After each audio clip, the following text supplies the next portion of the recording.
Appreciation Corner, if you would. A marvelous Monday to you all. It's sort of a lunch theater, so feel free to munch away. Due to a slight scheduling error, we don't have a lot of time for poetry, but we will have a presentation of the annual Roy Robertson Award for Poetic Excellence. Junior High Division, thank you. This year's winner, Master Stuart Hickman, with his plum, Country Joys, which you all have reprinted in your programs. Then we'll have several short comedic-oriented skits offered by some other wonderful young writers and their chosen thespians. I would just like to announce that this is the first year in which participation in the poetry writing contest was not mandatory, and sadly, Stu's effort was the sole entry. However, it is of the highest caliber and was sure to be a winner in any year, except, of course, maybe the very first year when I, myself, was declared the reigning pubescent poet laureate. Oh, allow me to bore you with just a smidge as sort of a appetizer to Country Joys. The words flow effortlessly from memory. The Bird's Word by Brooks Redmond I. The bird's delicate word peels across the lake. Like a branch, you must bend if you expect a break. In the shadow of the matching mountain, our youth is a fountain, cleansing and nourishing us all.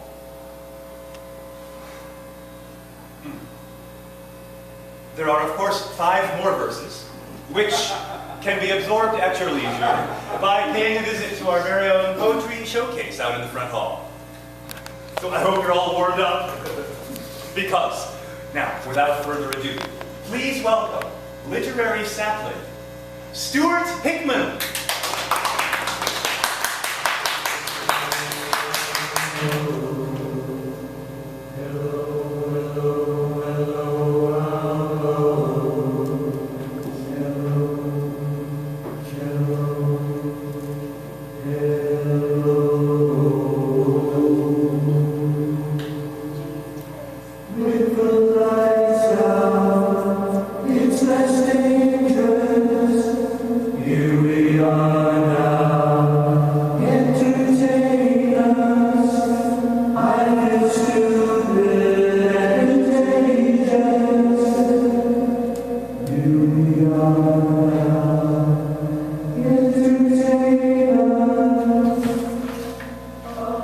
Stuart will now recite Country Joys. The Grove Digger's Lament. Apparently, Stuart has retitled his poem. Topical graphical evidence of spent life. It seems Stuart has selected a different piece to read pre-Country Joys. Streams of the sanctified visage chiseled into the id of sweeping subconscious suffrage, stretched and marked for future identification, follicle samples, epidermal underwear tossed in the purposeful winds of serendipity. As I traverse the smoldering path, the roiling billows gnaw my eye, inspiring lacrimal fluid flow. I saw her blowing in the dark wood. I saw her smile. We were crying and we were laughing. In our sadness, I saw her dancing. My hands seem full of holes these days, and the succeeding span sees them holier still. But I know no dread, for it is destined. Nima! Nima!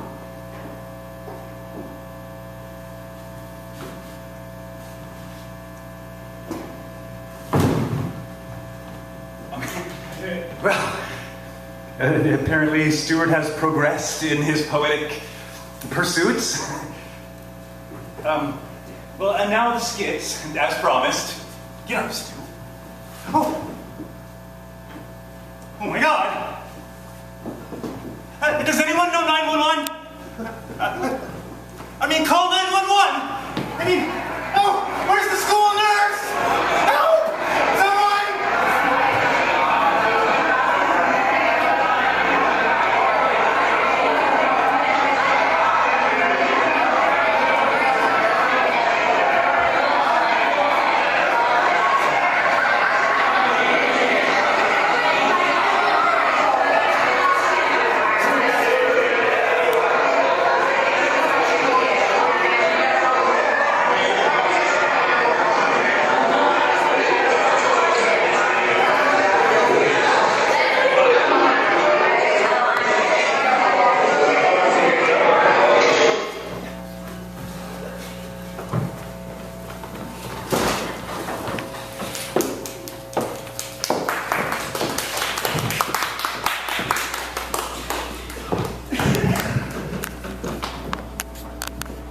Is this thing on? What's my line? Oh. On Baker's Love Lawn. What rolls downstairs, over and bears, rolls over your neighbor's lawn. What's wait for a snack? It's on your back. It's long, long, long. It's long, long. It's big, it's heavy, it's full. It's long, long. It's better than that. It's good. Everyone walks along. You're gonna love it all. Come on and get your lawn. Everyone moves along. There you are, naughty Pine.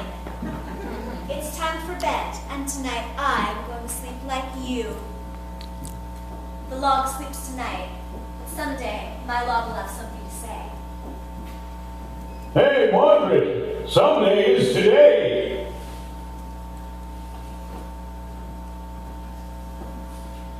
It's like a dream come. Introducing new Talking Log by Sappho. It's like a dream come. If I fall in the forest and you're not there to hear me, I do make a sound. What sound? What is the sound of one branch snapping, Alex? I love you, log. Fire, don't walk with me. I think I'm falling, falling, falling, falling. In love with you, log. Introducing new Captain's Log. What's that? That's extremely illogical, Captain. Whatever.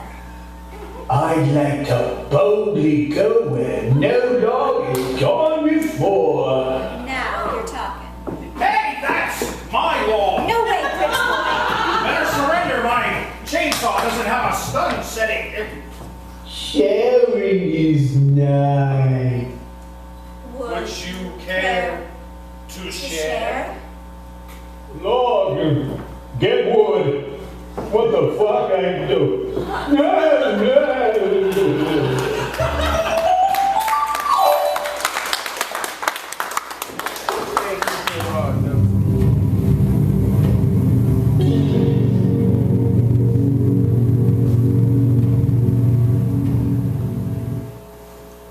Heidi, it's time you vacated the premises and returned to your own life. Heidi's not here, I told you. Okay, Harold, where is she?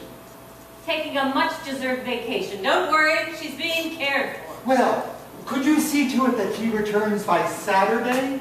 That's when her husband returns from Stuttgart. And I will need to use the house then too. But this is my home, No, Doctor. Harold, you vacated it, remember? I bought your former home, and I intend to use it for my practice. I do not approve! I could have the police remove you for trespassing, but I'll be more humane than that. Cooperate with me until Saturday, and I will almost certainly guarantee that you and Heidi will happily acquiesce to switching back to your appropriate places. I have a purpose here, and you are not the one I seek to help carry it out. I'd like to help you out any way that I can. Well, how about getting the electricity electricity turned on, or the water, or the phone. They're scheduled to be Saturday. But But now what, Harold? I don't control the utility companies. I can't force them to diverge from their schedules. oh, what if there's an emergency? Like what? The spirit of the former tenant is holding a woman hostage and needs a shower? Please. But No, Harold, I don't lie. Talk to me. The truth will free you.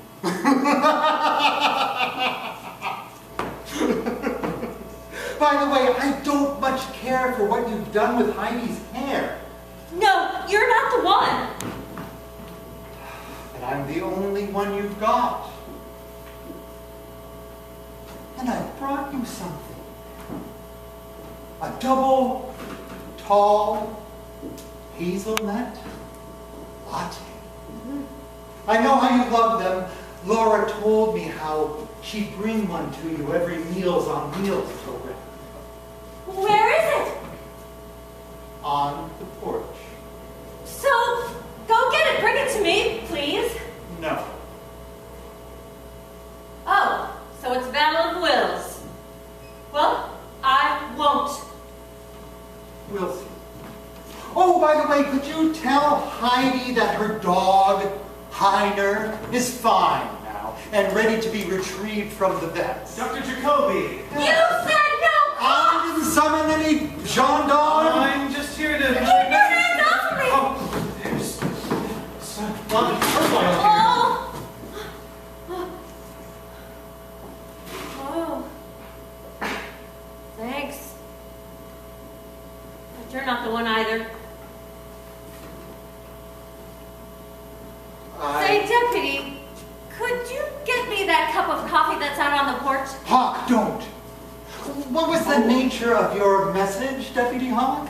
I'm sorry I didn't have my pager on. I don't like to be disturbed when I'm with a patient. I am not your patient.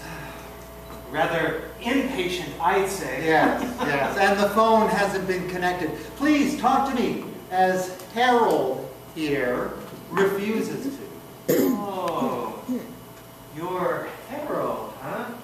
In a manner of speaking. Look a lot different from the last time I saw you, but I don't You didn't. recall. probably wouldn't.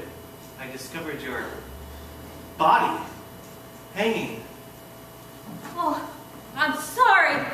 No, I'm sorry that I couldn't have been here to offer you some comfort, some hope. We eventually reached the end of our chain of regrets. There was an extraordinary amount of sorrow in this room. Was there anybody with you when you died? I felt... It was a solo.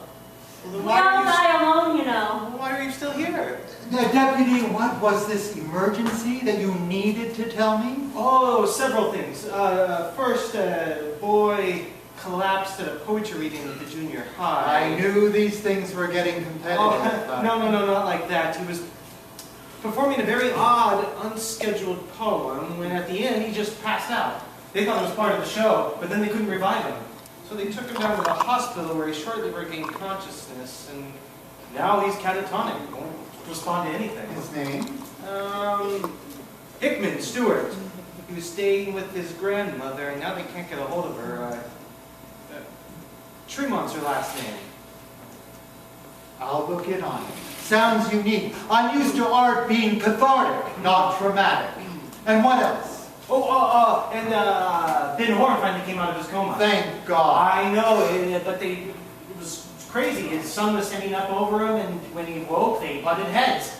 Now, he's just like his son, kind of, slow. Johnny's been a patient of mine for quite some time. They don't know if it's a result of that blow or the one when he had the Hayward's mantle, since he didn't have a chance to speak. Unfortunately, cranial trauma is not one of my specialties. But the good thing is that Johnny's reacted rather positively from it. He's now acting more like what he is, a young man in his 20s rather than a child. It's about time. And they're both still at the hospital, by the way. I'm on my way. Hey, before you leave, Doctor. Yes. Lucy and Andy, for their wedding this Sunday, they're hoping to get a hold of you for their catering friend. They wanted a luau type theme. I'll get them a good deal. the best, free. Can't argue with that. It's my treat, my wedding gift. I'll call this